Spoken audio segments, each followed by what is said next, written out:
Howdy, guys. How are you guys doing today? We have a very interesting video. We are early today, huh? We have Geography Now Tajikistan, country in Central Asia. And I think it's going to be really, really interesting. And I think it's going to be super fun to learn about this country. I always love to learn about the countries that I know the least. And I think Tajikistan is definitely the case. By the ways, I'd love to know if you guys feel the same way about the long videos, because 29 minutes to talk, I feel that's a little bit too long, but I don't know. I would love, maybe you guys like the longer videos. I mean, I upload a lot of long videos myself, so hey, I don't know if I can put that blame on Paul Barbado. Paul Barbado, is that his name anyway? Tajikistan, back in Central Asia. So Central Asia is a very complicated place, and Tajikistan is kind of one of those countries that has a bit of an identity crisis. During USSR times, it was like, haha, it's that Persian guy. And to their closest relatives, it was like, look, it's that Russian guy. And to Russians, it was like, oh hey, it's our Persian-Russian guy. But no matter where they fit, they know that they are the link to the Silk Road, the edge of empires, and the pearl of the Pamirs. But to me, I call it the next episode, Tajikistan. Ooh. It's time to learn geography. Ooh, okay. Hey everybody, okay. I'm your host Barbs. You can get Geography Now merch at geographynow.com. It's not selling out if it's your brand. Anyhow, so some countries link continents, others link cultural regions, and some countries had their links destroyed by cyclones 600 years ago. The point is, there's a lot of connector countries, and very few in this world can claim that title like Tajikistan. They are literally the center of the Iranic, Turkic, Sino, and Indo-Aryan worlds, and they also sometimes speak Russian. We'll get to that stuff later. But first, the map. Well, I mean, is that really fair? They sometimes speak Russian. They are literally the center. I mean, they are very close to China. Of course, they form a close part of the Soviet world. Center of the Iranic, Turkic, and Iranic. I mean, they do border Afghanistan, so maybe, I don't know. What do you guys think? Sino and Indo-Aryan world. They also seem really far from India. So they also sometimes speak Russian. We'll get to that stuff later. But first, I don't know, bro. But hey. So, in ancient times, Tajikistan went by many names and empires. They were part of Aryana, Bactria, the Achaemenid Empire. Oh, but most Tajiks today will probably attribute the Samanid dynasty as being the key era that gave them their distinct Tajik identity. This guy, Ismail Samani, considered the father of the nation. Since then, Tajikistan, let alone the entirety of Central Asia, has gone through a lot of transition and complicated administrative restructuring. Really? Russia? Seriously? You did that? What is this? What? We all know that you still love me. Please, give some money. Just take it. Just go. Yeah, that's kind of a story for another time. But in any case, especially considering everything going on with Kazakhstan, that's probably not really good. Here's the motion graphic.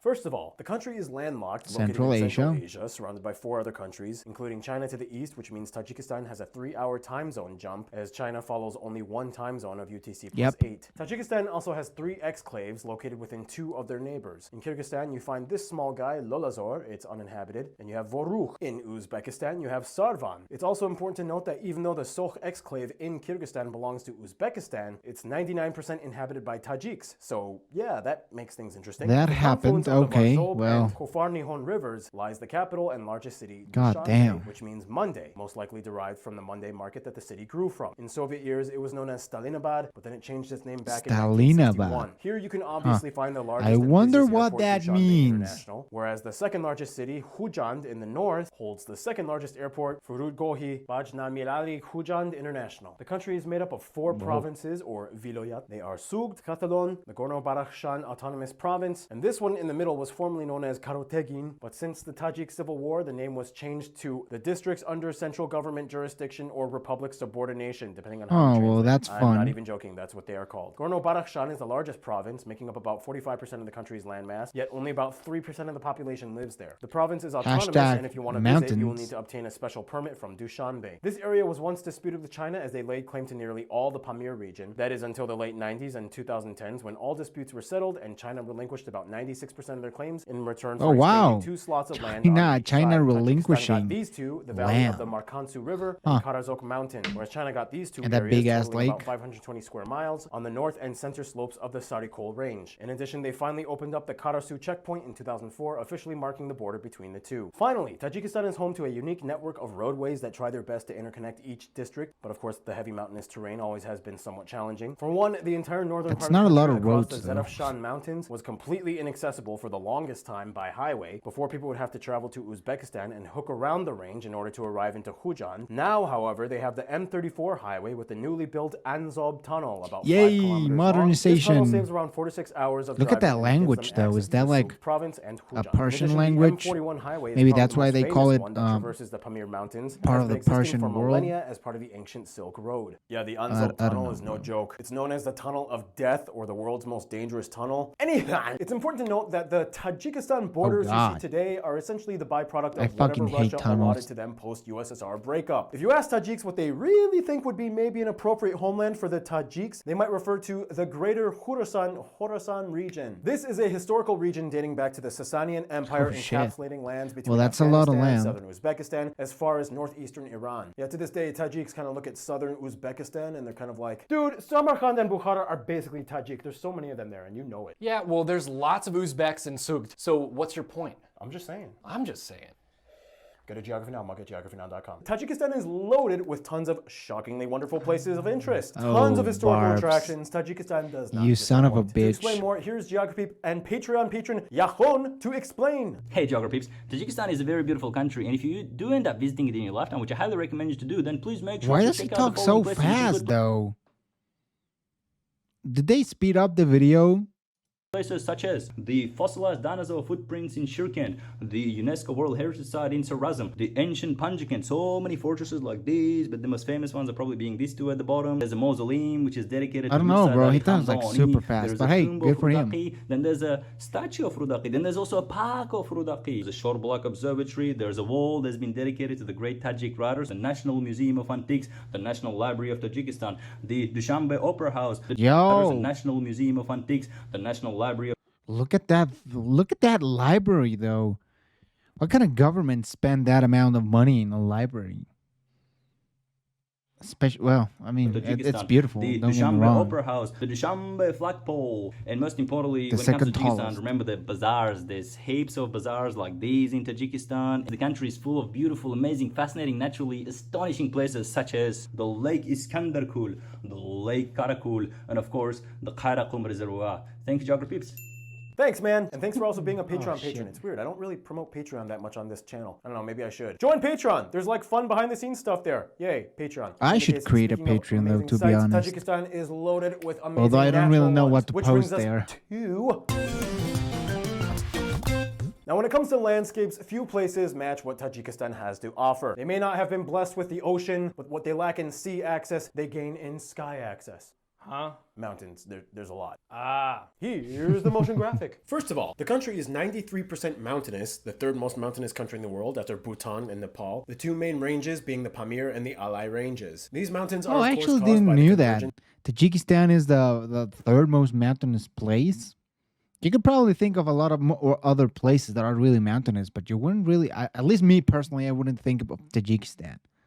of the Indian But it makes plate sense, thrusting you into the know? Eurasian Yeah, plate, exactly. creating an entire complicated network of mini rifts, fissures, and fault lines, mostly in the Pamir Mountains, the largest being the I mean, Altai, Nepal Davaz, and Karakorum, Bhutan and are Herat mountainous fault because of lines. that This as in well. return makes Tajikistan susceptible to regular earthquake activity. shit. And of course, within these mountains, you can find the tallest peak, Like Ismail Tonga. Somoni Peak. Just a skip away from here, you can find the Fedchenko don't know Glacier, why I the said largest that. non-polar glacier in the world. They have two lowlands separated by mountains in the north and south. The Panj River lowlands in the southwest, and the Fergana Valley in the north, which is the most fertile yeah, part these of the dudes are country. not gonna These have valleys water are fed by the problems. countless snowmelt river runoff from the mountains. It is said that there are over 900 rivers in the country, at least 10 kilometers or longer. The longest one, though, would be the Vakhsh River that traverses northeast to southwest. Damn. On this river, you can find the Nurek Dam, the second tallest in the world, which creates the Nurek Reservoir. All the way up in the north, you also find the Karaikum Reservoir, with another hydroelectric plant. In fact, almost all the power in Tajikistan is provided by hydroelectric sources. However, the largest Wow. inland body of water is is actually That Karakum green energy, Lake, though, found in an rocking impact in crater in the Tajikistan. Pamir Mountains. Yes, geologists speculate that this is an impact crater. Finally, only about 3% of the country is forested, as they have lost much of it in the past century due to industrial activity. Crazy beautiful stuff, right? Basically, what you'll get with Tajikistan's Yeah, land is look at visiting that, will boy. most likely be a dizzying panorama of dry, rocky, yet snow-capped mountains that melt into narrow, spotty green river valleys below. Thanks, Geography Tristan, for that footage. He did a cool bike trip across the Pamirs a few years ago. Woo! So yeah, clearly you can tell, not gonna lie, Tajikistan is widely noted for its natural wonders. I mean, you have things like Hoja Mumin, butchered that, sorry. You have the 40 girls rock pillars. There's like a legend of about 40 girls that turned into stone pillars to avoid the Mongols attacking. Whatever, there's a lot of legends here. And speaking of legends, this is usually the part where I take my triple shot espresso break and then Noah comes to fill in for the rest of the segment. But he is out of town visiting family for the holidays. So I'll cover, because, you know, I made this show. I can cover for any segment. Now, economically, Tajikistan is often ranked as the poorest of all the former Soviet republics. About a quarter of its entire GDP is derived from remittance money sent over from abroad. It's estimated about 1 in 7 men live and work in another country, mostly Russia. Internet is also expensive and often.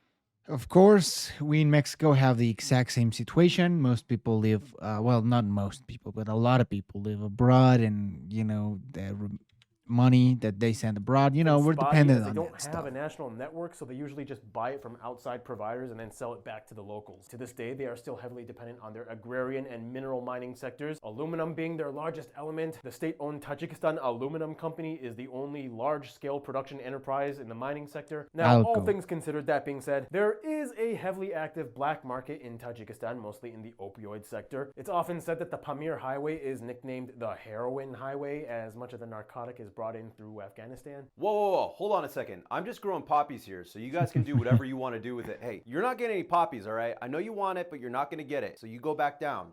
I love you. You could be a little drug dealer if you want to. Speaking of plant life, there's another living thing in Afghanistan, the animals. And with that, here's Gary Harlow. Time to be Gary Harlow. Fuck this shit. Gary Harlow here. Now, Tajikistan may have only 3% forest coverage, but you don't need lots of trees to have animals. The country has about 20 national... Sorry, I don't like the freaking tweaker, dude. Sorry.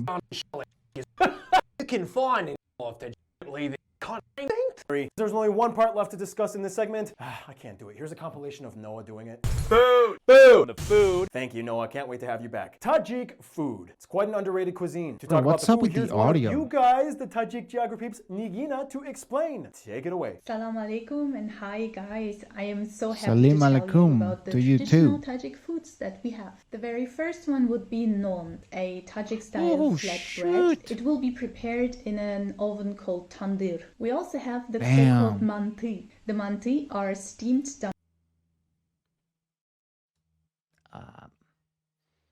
I don't know what happened with my webcam, but dumpling, khurut, which is a snack in Tajikistan. Oh my God, that looks... from a thickened, salty looks yogurt good. called suzma. You can eat them like savory hard candy. There are also many other traditional foods baby, in what is that? Tajikistan. One of which is the A khuruto, bread which is also salad. Oh my God. I think that defeats the whole purpose of a salad, because a salad is supposed to be healthy, and you know, bread has a lot of carbs, and depending on what you do it with, might contain fat. But hey, you know, not the healthiest, but hey, it looks good. national dish, or the shurpo, which is a very rich soup. The most famous dish and the king of the table would Bring be it the on, plov. bring it on. But depending on the region Plov, where it's hell from, yeah. people will add other ingredients. There is also a huge tea culture in Tajikistan. We love to drink our green tea together with different kinds of nuts, Very and fruits, healthy, and also dried nice. fruits. Shirchoy is a milk tea with butter. Milk We tea. invite you to see our incredible scenery and beautiful nature, try our delicious Nice. food, and experience the friendliness and hospitality of Tajiks. I feel Thanks, Nigina. this is like Oh an my goodness, ad. they made a salad out of Hashtag bread. I visit fucking love Tajikistan. carbs. I don't care what people say when they're all like, "Ooh, carbs are bad for you." I just eat more out of spite. Carby Barbie. Oh yeah, and they are obsessed with melons. They even have a holiday dedicated to it, and the president even opened up a tea house building shaped like one. We'll discuss more about the president in the next segment, which, by the way, is coming up right now. The political demographics. So, what exactly is a Tajik person, or even just a person I don't know, bro. from You tell Tajikistan me. that might not even actually be ethnically Tajik? Well, that question has quite a number of nuances depending on whom you ask, but essentially it boils down to a group of people with lots of history. Here are some of you guys explaining. Initially, Central Asia had predominantly been settled by the Persian-speaking people for thousands of years. Waves and waves of nomadic migrations were coming in from North and Northeast Asia. Most of them were Turkic, with the only exception being the Mongols in the 13th century. In the mid-1800s, the Russians come in from the northwest, but by the time they came in, the region became so heavily Turco-Persian mixed that it was nearly impossible to draw a clear line to separate Turkic from Persian world. Stalin makes 4 out of 5 republics Turkic and only 1 Persian, Tajikistan. Being a Tajik means to be a Muslim with Persian culture and with great Russian influence. But despite all this mixed culture, Damn, you know, this, I don't know, they look very diverse, don't they? You know, like, for example, she looks very white, very Russian, but maybe a little bit of like Turkic. And this guy looks very Turkic, but with a little Persian influence. I don't know. I'm proud of being Tajik and I really like it. For me, being Tajik means to live with some strange stereotypes, but I'm feeling home. It always had strong ties to the Persian history, but also the Soviet influence, which made it less conservative. Also, we are quite a proud nation, and the appearance is quite an important thing. There is a Russian saying that the East is a delicate matter, which means that all those traditions and habits and ways of life in Central Asia are very symbolic and with many hidden meanings. Thank you. In any case, statistically, here's how the country breaks down. Motion graphic time.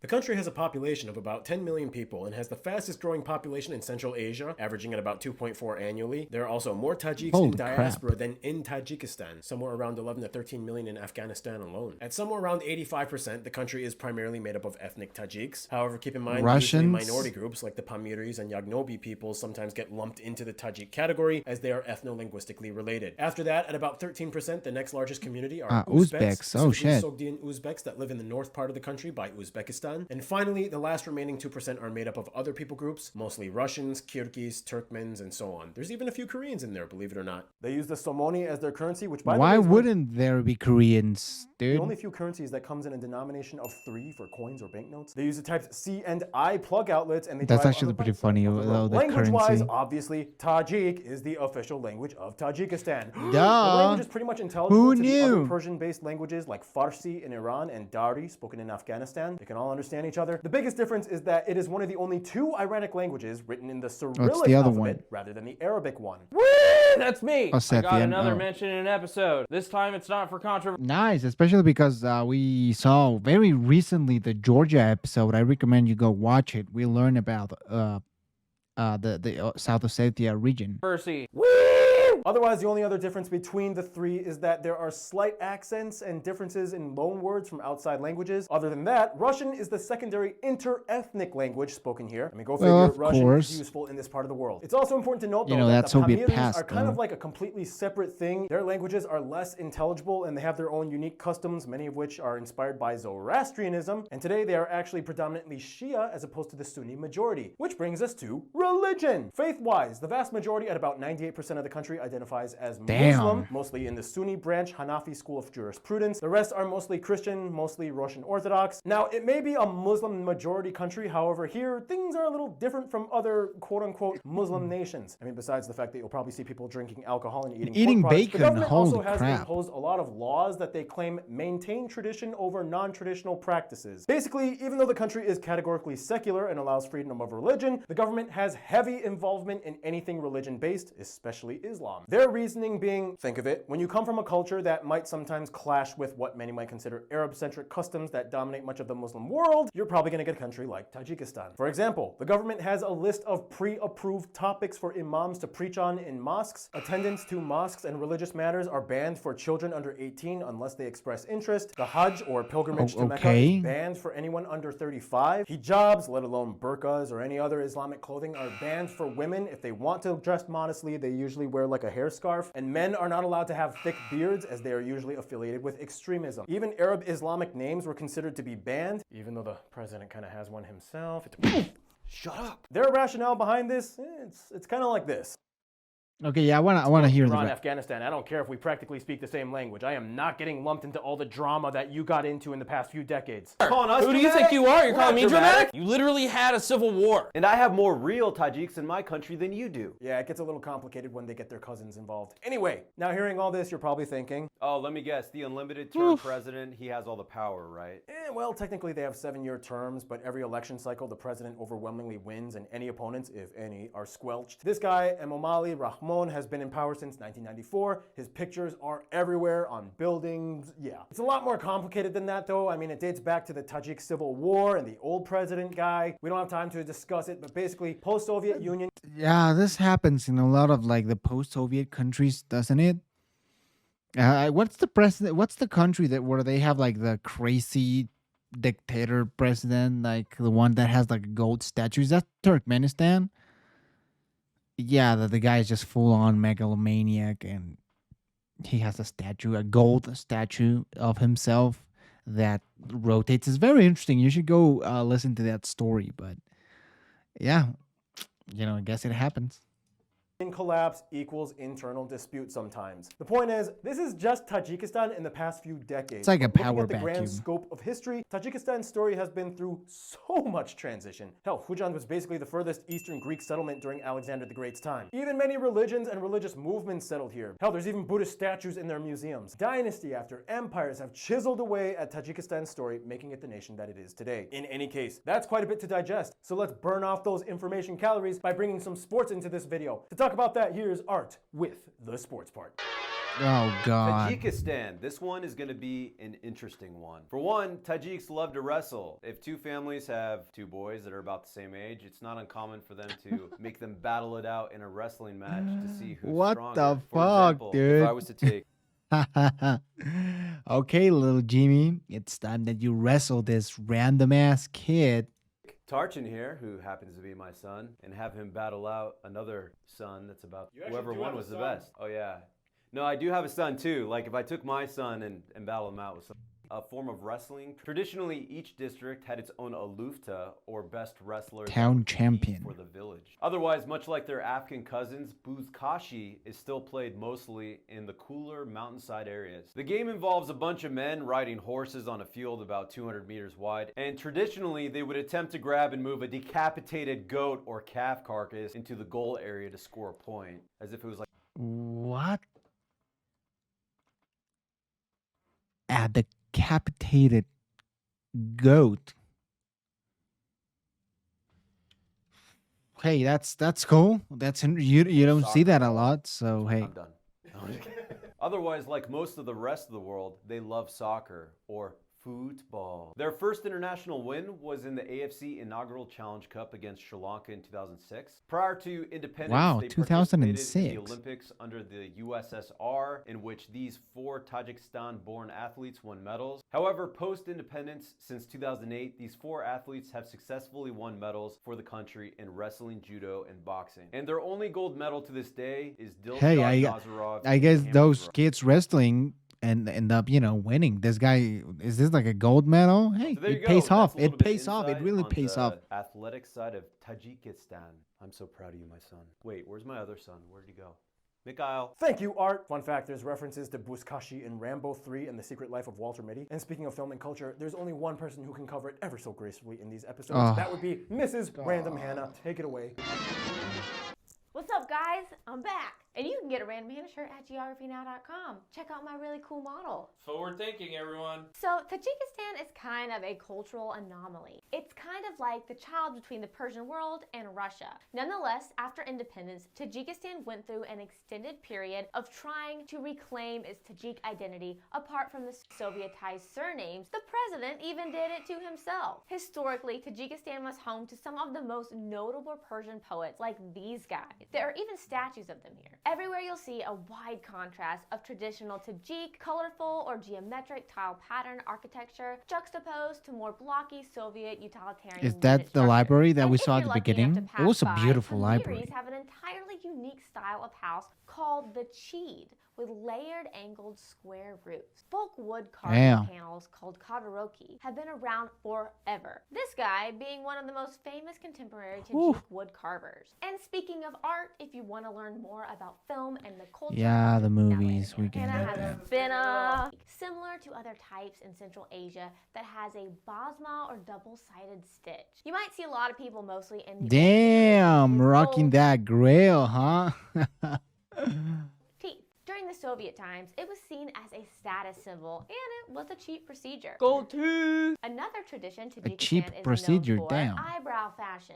For a while, unibrows were considered attractive amongst women, and in some places still are. However, today, regardless of having a unibrow or not, Tajik women still like to heavily emphasize their brows. Speaking of which, marriage culture in Tajikistan is pretty intense too. Here are two of you guys. Look at that dance, rocking that Hi shit. guys, my name is Alim. And my name is Tahmina. We want to tell you some interesting facts about Tajik wedding traditions. First of all, we have to say that there is always somebody who is out of the rules or exception. That is why whatever we say refers to 90% of all Tajiks. Of course, sometimes it's different, but usually if you're going to marry, you're not Yeah, the one who exactly. looks for a That partner. always happens. Your parents, your family, friends, the elders will find you a match. And if they agree with this match, you cannot say no. Yes, it's your life, but not your decision. No wedding could take place without Wait, hold up. Family, friends, the elders will find you a match. And if they agree with this match, you cannot say no. Yes, it's your life, but not your decision. No wedding could take place without the presentation of kalim. A ransom for the Maybe I understood that wrong. Was that like your family deciding who you're gonna marry with? bride. After that, the newlyweds make their commitment before an imam, which is called the nikah ceremony. This seals the marriage, and only then they are allowed to be together. Couples live together. In the morning and during 5-6 months, the bride has to get up before everyone else in Bride the family, training. cook breakfast, do some housework, and greet everyone she sees. During this period, she has to be already pregnant. If not, gossip starts all around the family. After having a baby and during some 5-6 years, the wife should serve her husband's parents in order to get recognition or make a good name. And only after that, they can let them to be together to live in their own house. But this happens not all the time. Sometimes they live with their parents till death. And all these are unspoken laws. Weddings, I remember mine. Yeah, Ian danced too. My mind's telling me no. It was a beautiful day and a great night. I might leave that in. Oh, really? Oh, no. Well, one thing you can find a lot of at weddings is music, which I guess, unfortunately, brings us to the worst segment on this show. Oh, man. Yeah, it's mine.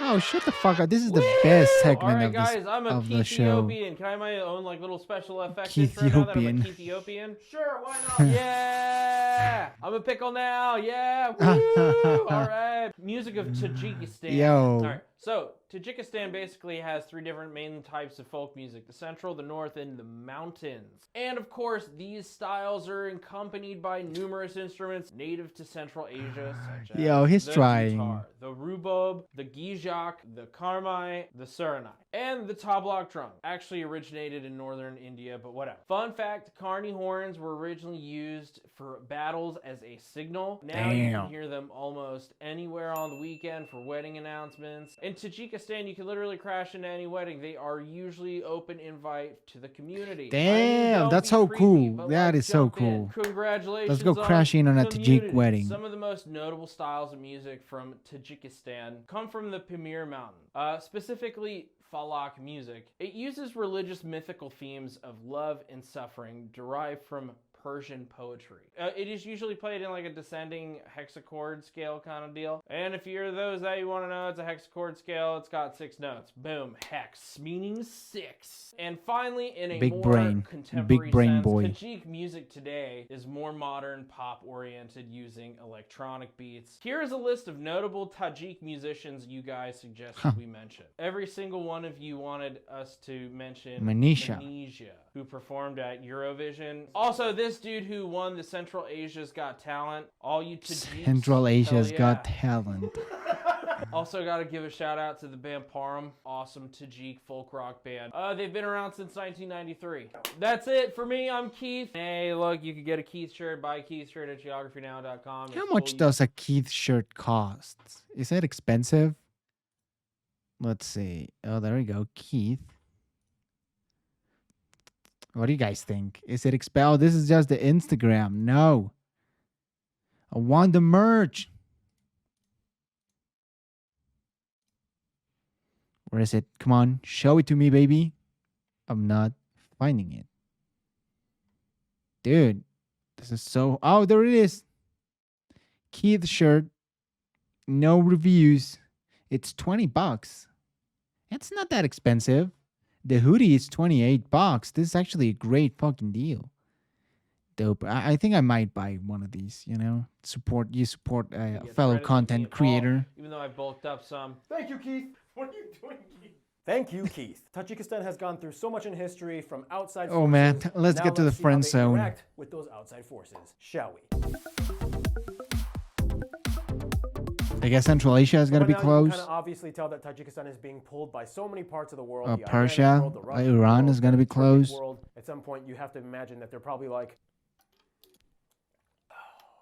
Nonetheless, they still have their close clique and they know how to make friends. Time for the motion graphic. India has been a close friend for decades, as Tajikistan was the site of India's first overseas air base at Farkhur. Later on, they would agree to jointly share the Aini air base as well. India also does great business and gives aid to them in times of need. In that regard, after the border dispute conflict, China has actually become way more invested and surpassed Russia as being Tajikistan's largest import partner at over 40%. Of course, Russia's relationship is still close. Most Tajiks abroad live in Russia and depend on them for remittance money. They've agreed to lease out 4 army camps and an air base to Russians in Tajikistan in return for training Tajik soldiers and selling military equipment to them for super cheap. Then we get to their actual cousins, Iran and Afghanistan. Afghanistan has always felt close to Tajikistan no matter what time period they've been in. I mean, they were joint units during the Samanid, Ghaznavid, and Timurid dynasties, so it's not much of a question. The only issue is that recent years, with all the drama with Al-Qaeda, has put a strain on their relationship, and Tajikistan deliberately chose to distance themselves for the sake of not looking compliant with the extremist ideologies. No shit. For Iran, after the breakup of the USSR, they swept in immediately and were like, hey, no old shit, cousin, I need let's some remind space. you of your Persian heritage. I'll build you some new mosques, I'll invite you over, I'll share my TV shows, magazines, and books with you. You'll be back to being flexing Persian those no muscles, time. you The know, issue of is, course. though, the two countries do still have some stark contrasts. The biggest one being, obviously, that Iran is mostly Shia with a theocracy, whereas Tajikistan is mostly Sunni and secular. Nonetheless, no matter how messy things get, at the very least, culturally, the Persian cousins will always get each other. When I asked you guys who the best friend of Tajikistan was, though, surprisingly, I actually didn't expect this, but most of you said Uzbekistan, even though they are Turkic and Tajikistan is Persian. Nonetheless, they share a deep bond. Now, granted, recently there was a little tension with the previous Uzbek president, who had a lot of suspicions and accusations against Tajikistan that caused He's literally named apart diplomatically. Islam. But after he died, the new president promised to remove all the tensions and renew relationships. Both are former USSR nations, both speak Russian, they both, at least to some degree, mostly identify as Muslim, they both share so many cultural traits, business is huge between them, many people intermarry between the two countries, and overall, their Turkic neighbors seem to have made the best impression on them, which says something when you come from two completely different ethno-linguistic groups. In conclusion, Tajikistan is kind of like the lone wolf of the former USSR.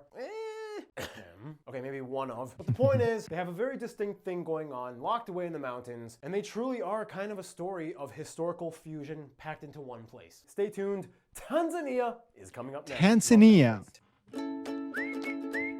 Boom. Yo, that was actually really fun. I really enjoyed it. All right. Tajikistan, very interesting country in Central Asia, right? Especially out of all the Central Asian countries that have I watched any geography now from Central Asia? I watched Georgia, but that's not really Central Asia. Maybe I should do more episodes on Central Asia. Anyway, guys, if you like this video, you know what to do. You know that subscribing, giving a like to the video, sharing, and especially commenting. It's a massive help for us, for me. And of course, just subscribe, you know. That'd be cool. That'd be dope if you subscribe.